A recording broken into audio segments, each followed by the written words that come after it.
CoQ10 is not a trendy ingredient that appeared because a supplement company needed one more shiny thing on the label. It is literally part of how our cells make energy, but that does not mean it works like caffeine, pre-workout, or a tiny lightning bolt in a soft gel. CoQ10 sits inside the mitochondrial energy system, helping move electrons so cells can produce ATP, the body's usable energy currency. That is why the story connects so strongly to muscles, the heart, aging, statins, fatigue, and exercise tolerance. But here is where the internet gets slippery. The mitochondria story is real. The miracle energy story is where marketing starts doing cartwheels in a lab coat. So today we are doing the longevity compass version. When CoQ10 is worth trying, what form to choose, how to take it, what dose makes sense, and what mistakes waste money or create safety problems. CoQ10 is not magic energy in a capsule. It is more like part of the wiring inside the power plant. That means if someone is low, older, taking certain medications, or dealing with specific heart or muscle issues, it may be worth a structured trial. But if someone expects it to feel like coffee with a cape, disappointment may arrive quickly. First, what does it actually do? CoQ10 is a fat-soluble, vitamin-like compound found in cell membranes. It is especially important in tissues that need a lot of energy, like the heart, liver, kidneys, and skeletal muscle. That heart connection matters because the heart is basically an endurance athlete that never gets a weekend off. If the heart had a group chat, it would probably just say still working every second. CoQ10 also exists in two major forms, ubiquinone and ubiquinol.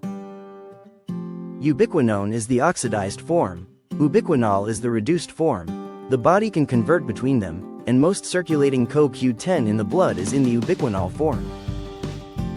Now the supplement industry loves to make this sound simple. Ubiquinol is better, ubiquinone is old news.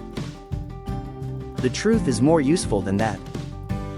Ubiquinol may raise blood CoQ10 levels more in some studies, especially in older adults. But formulation matters too. An oil-based soft gel, the carrier system, and whether we take it with fat can change absorption a lot. So the honest answer is this. Ubiquinol may be a good premium choice for adults over 40, people who did not respond to basic ubiquinone, or people willing to pay more for potentially better absorption.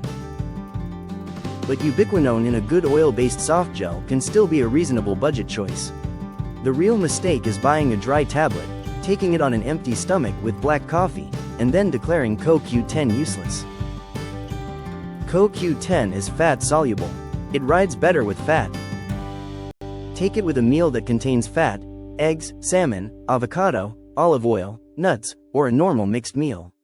Do not take it during a fast with coffee and vibes, then blame your mitochondria for being ungrateful.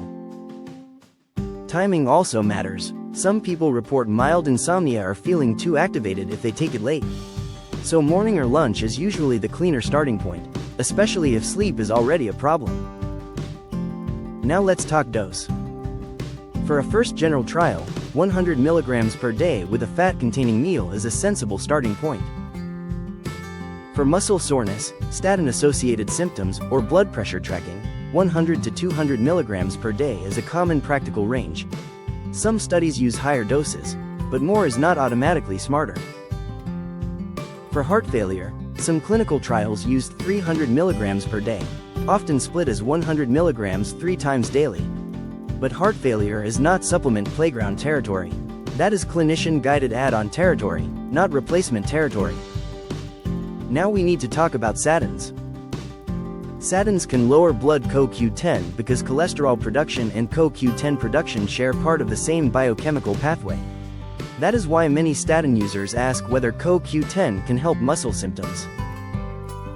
But lower CoQ10 levels do not automatically prove CoQ10 fixes statin muscle pain. This is where we need adult nuance. Some people report improvement, some reviews suggest possible benefit in selected people. Other authorities say the overall evidence does not reliably support CoQ10 as a fix for statin muscle pain. And statin muscle symptoms are complicated. Muscle aches are common in humans generally, especially after 40, especially if we lift, walk, work, sleep badly, carry stress, or attempt one heroic weekend project involving a ladder. Large statin analyses show that many muscle symptoms reported during statin therapy also happen during placebo. That does not mean symptoms are fake.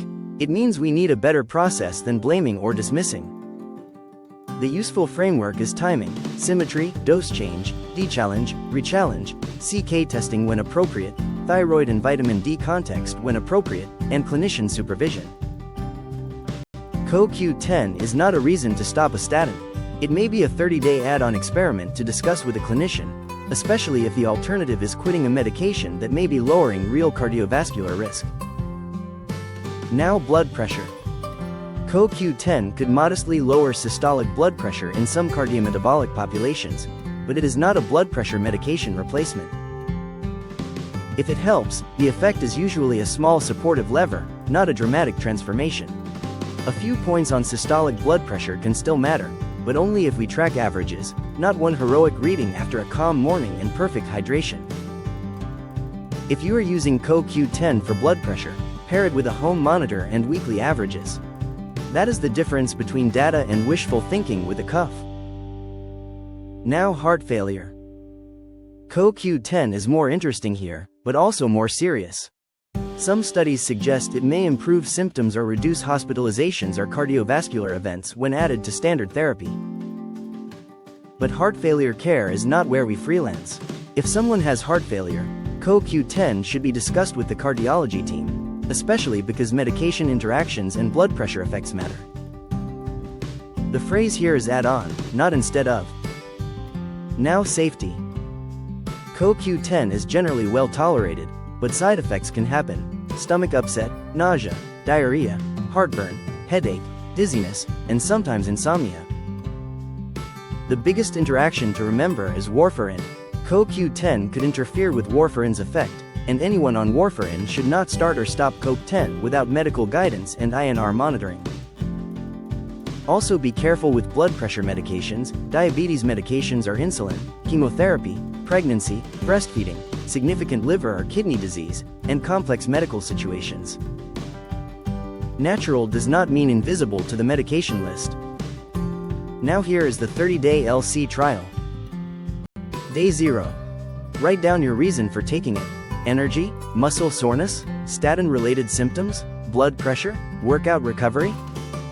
If the reason is vague, the result will be vague.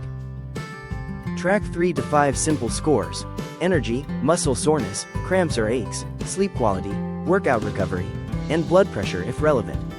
Use 1 to 10 scores and do not overcomplicate it. Week 1. Take 100 milligrams daily with your largest fat-containing meal. Morning or lunch is best for sleep-sensitive people. Weeks 2 through 4. If tolerated and the goal is soreness, statin symptoms, or blood pressure support, consider 200 milligrams per day, either once with a meal or split into 2 doses. If it affects sleep, keep it earlier. At day 30, decide like an adult. If energy, soreness, recovery, or weekly blood pressure averages meaningfully improve, it may be worth continuing. If nothing changes, stop turning hope into a subscription. If you are taking it for statin symptoms, do not change the statin plan alone. Bring the tracking notes to the prescribing clinician. Now, the common mistakes. Mistake 1. Taking CoQ10 on an empty stomach during a fast. Mistake 2. Assuming Ubiquinol always beats Ubiquinone when the formulation and meal matter too. Mistake 3. Expecting stimulant like energy. Mistake 4. Using CoQ10 as an excuse to stop statins. Mistake 5. Ignoring the nocebo and background pain issue with statin muscle symptoms. Mistake 6. Using CoQ10 while on warfarin without medical supervision. Mistake 7. Treating heart failure with supplement logic instead of medical team logic. Mistake 8. Buying mega-dose products before testing a basic 100 to 200 milligram approach. Mistake 9. Taking it at night, then blaming aging for insomnia. Mistake 10. Not tracking anything. The best CoQ10 protocol is boring. Choose a reasonable form, take it with fat, track symptoms for 30 days, then keep it or cut it. CoQ10 could be worth trying for the right person, But the goal is not to collect more supplements. The goal is to run cleaner experiments. If this helped you understand CoQ10 without the hype, tap like, subscribe to Longevity Compass, and check the description for our Amazon KDP book and episode tools like CoQ10, a blood pressure monitor, and a pill organizer. Because better longevity is not about swallowing everything that sounds mitochondrial. It is about knowing which levers are worth pulling, and which ones are just expensive optimism with a glowing label.